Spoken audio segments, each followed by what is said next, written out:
不動産屋さんの階段です。都会にも時代から取り残されたような場所がところどころにあるものです。さて、これは私のサイキックの友人マサルさんが都会の真ん中渋谷で体験したお話です。それは昨年の秋口のことだったそうです。マサルさんは東京で働いていますが、ある日仕事が終わってから友人と表参道で軽く飲んでいたそうです。数時間後、そろそろ帰ろうということになり、その友人と2人で表参道から渋谷駅に向かって歩いていくことにしました。表参道のどの地点からかにもよりますが、私の足で15分から20分ぐらいですので、少し酔っている2人にはちょうど良い夜の酔い覚ましのお散歩という感じでしょう。夜の涼しい秋風の中、程よく酔いが覚めた頃、マサルさんは友人と途中で別れることになったそうです。このまま246号線をまっすぐ宮益坂の方に行けば渋谷駅なのですが、マサルさんはその夜は途中で横道にそれて、一人で静かな渋谷の裏道から駅に向かうことにしたそうです。渋谷というと今大開発が進んでいるので近代的な大都会というイメージがありますが、ちょっと裏道を行くとまるで時代の流れに逆らうかのような古くから形を変えない史跡が残っているのです。マサルさんはそういう昔ながらの情緒を残した場所が好きで、一人なら少し遠回りをしてでもそういうところを通っていたそうです。その夜は渋谷城の跡地、現在の金王八幡宮のある方面に向かって歩いていました。その裏道は渋谷の谷間にあるので、緩やかな下り坂になっています。マサルさんが、この道を行けばそろそろ金王八幡宮のところに出るはずだな、と思ったところで、渋谷城跡というサインが見えたそうです。マサルさんはちょうど渋谷城跡地の金王八幡宮を右手に見て、その敷地を囲む緩やかなカーブの脇道を歩いていました。その脇道の中ほどに来た時でした。マサルさんがふと右手を見ると、そこには金王八幡宮の社殿があり、神社の境内が見渡せるところに来ていました。夜でしたが大都会ですから周りの建物のイルミネーションで施設内はよく見えたそうです。するとその神社の門と社殿の間の石畳の真ん中に人が立っているのが見えました。最初マサルさんはあれ人がいるな、旅行客かなと思ったそうです。というのも暗いですからはっきりは見えなかったのですが、その人のシルエットで大きな重そうな荷物を持っているのが分かりました。でも時間的にもうすぐ終電ですから、マサルさんから見て少し奇妙に感じたそうです。まあ最近は夜の境内に人がいても不思議ではないですし、マサルさんは特に気にすることもないかと思い、そのまま緩やかなカーブをぐるりと歩いて、もう一つの入り口近辺まで来ました。ただ霊感の強いマサルさんですから、さっきの人のことがふと気になり、なんとなくその入り口付近から少し上がって、また境内の中を覗いてみたそうです。するとそこにはすでに誰もいませんでした。ほんの少し前には大きな重そうな荷物を持った人がいたのに、境内の中には人っ子一人いなかったそうです。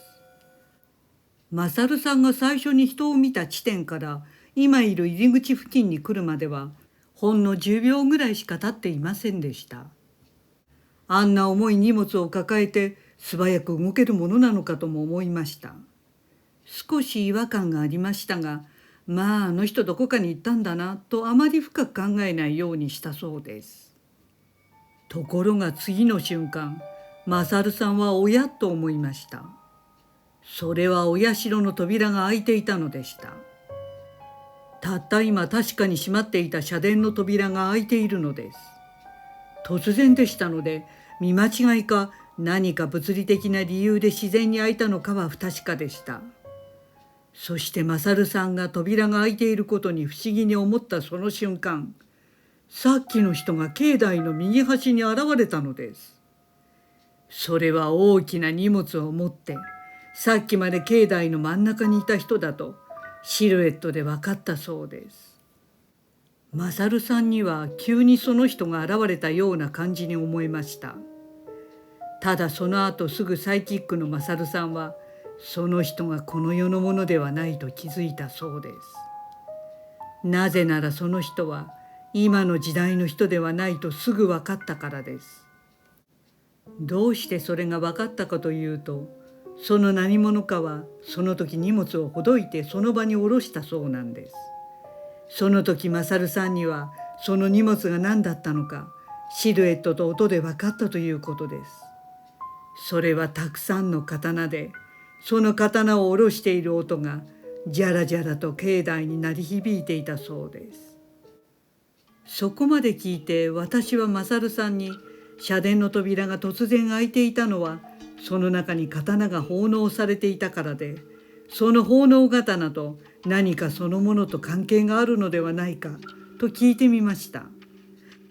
マサルさんはそのものは昔侍だった人か、ひょっとして刀鍛冶だったのかもしれないですねと言っていました。生きている人に危害を加えるような悪霊ではなく、渋谷城跡が持つ過去の記憶のワンシーンなのかもしれません。どうやらまた新たな東京の心霊スポット、もしくはパワースポットをご紹介してしまったかもしれませんね。第2話、元凶。不動産屋さんの短い階段です。これは YouTube チャンネルのこのこのパパさんからいただいた彼の中学校時代の友人の話です。細かな点は実話をもとに多分こうだったのだろうと推測で埋めているところもありますが、本当にあった怪奇現象です。その友人を仮に亀田さんとしておきます。その亀田さん、ある時から原因不明の体調不良を起こし、病気になってしまったそうです。どんな病気だったのかまでは不明ですが、なかなか良くならなかったようです。そしていろいろな治療を受けたのですが、大して効果もなく、最終的には右目が腫れ上がってしまいました。もともと健康で病気になるような不摂生もしていなかったので、一体なぜ自分がこんな思いをしなくてはならないんだ、何かに呪われているのかと思わず考えたくなるくらいだったそうです。そんなある晩、亀田さんは居間のソファーで休んでいたそうです。すると飼っていた犬のポメラニアンが突然火がついたようにあるところに向かってワンワン吠えつきました。亀田さんがびっくりしてどうしたんだと思ったと同時に、亀田さんはストンと突然金縛りになってしまったそうです。体が全く動かず、ワンちゃんが吠えている先に何があるか確認することもできません。恐怖の中じっと耐えていると、いつの間にかワンちゃんもおとなしくなり、金縛りも解けてほっとしたそうです。ただこのワンちゃんの異常行動と金縛りが起きたことで、自分の原因不明の体調不良も何か霊的なことに関係するのではないかと考えたそうです。